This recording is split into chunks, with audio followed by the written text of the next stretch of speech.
amfibi reptil kita ini sebenarnya suatu kegiatan yang digagas oleh dua organisasi ya, bisa dikatakan Fakultas Kehutanan IPB bekerjasama dengan Perhimpunan Herpetologi Indonesia.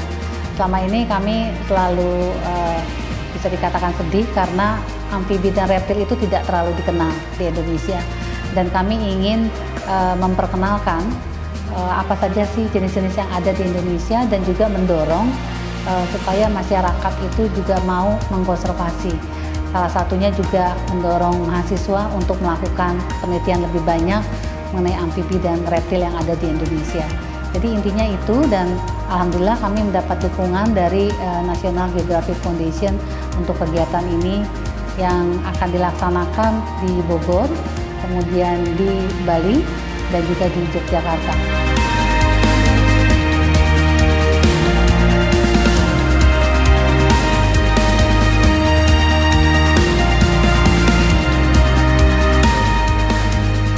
Jadi herpetologi ini sebenarnya kalau kita sebut logi itu adalah mengacu pada ilmu. Jadi ilmu yang mempelajari herpet itu adalah ilmu yang mempelajari tentang amfibi dan reptil. Memang masih asing secara umum ya, kita sebut sebagai herpetologi, tapi kita lebih familiar dengan nama amfibi dan reptil. Amfibi dan reptil itu terdiri dari dua kelas, di mana statusnya adalah kelas ya. Jadi kelas amfibi dan kelas reptil. Kemudian ini dijadikan satu karena memang dalam kajian-kajian ilmu itu mereka satu ya sebetulnya. Jadi banyak yang mengkaji, tetapi habitatnya juga hampir sama, fisiologinya hampir sama, sehingga disatukan sebagai satu ilmu tersendiri.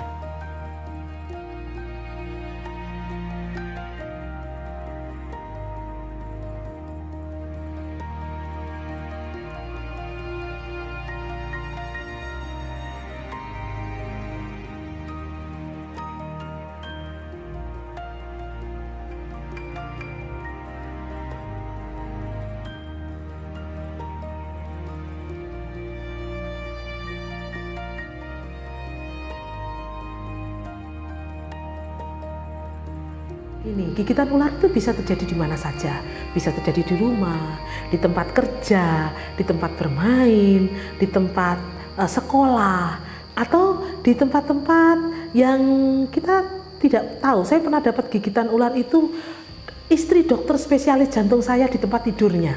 Jadi ular itu masuk ke tempat tidurnya. Nah, karena ketidaktahuan ini, saya berharap semua orang itu melakukan penanganan awal atau first aid yang benar, yang tadi saya ajarkan. Pertama adalah melakukan imobilisasi. Kedua adalah pressure bandage. Yang ketiga adalah datang ke pelayanan kesehatan.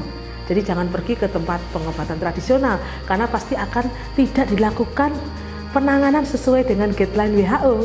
Pergilah ke dokter untuk pemberian antibisa ularnya. Jadi antibisa ular itu tidak bisa diberikan di rumah karena dia harus intravena dan harus diinfus, dan juga ada reaksi alergi. Kalau diberikan di rumah, kalau terjadi alergi sangat berbahaya sekali untuk keamanannya dan bisa menjadi fatal. Gitu. Ada 4 hal tadi Mas. Jadi imobilisasi, kemudian pressure bedded, ke pelayanan kesehatan, dan pemberian antivenomnya.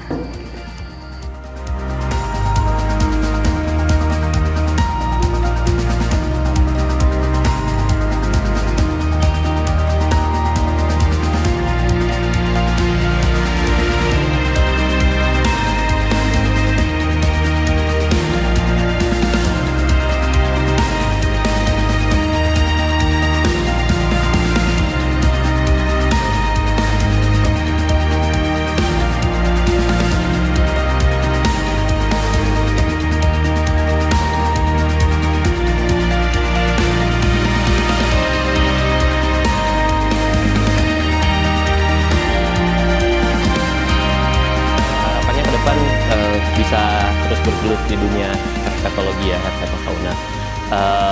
Terlebih lagi di Sulawesi ya, makanya itu motivasi saya kenapa juga saya ikut pelatihan ini, karena Sulawesi cukup tinggi tingkat endemisitasnya untuk berbagai macam jenis satwa ya, termasuk herpet juga, dan di sana masih kurang orang yang mendalami herpetofauna. Ya mudah-mudahan ketika kembali ke Sulawesi bisa menularkan pada yang lain, sehingga banyak juga nantinya akan ada komunitas di Sulawesi Utara sana, dan ya bisa memperkuat jaringan yang ada di seluruh Indonesia. Sebagai generasi muda bisa jadi agen-agen untuk menyebarkan ilmu herpetologi, bahwa mereka ini juga hewan yang perlu dilindungi, habitatnya juga kayak gitu.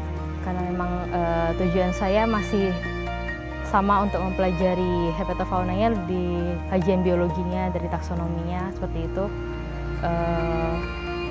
Ada harapannya, jadi apa yang saya pelajari, apa yang saya teliti nanti, itu bisa berguna untuk ilmu pengetahuannya di bidang herpetologi, terus bisa berbagi sama teman-teman.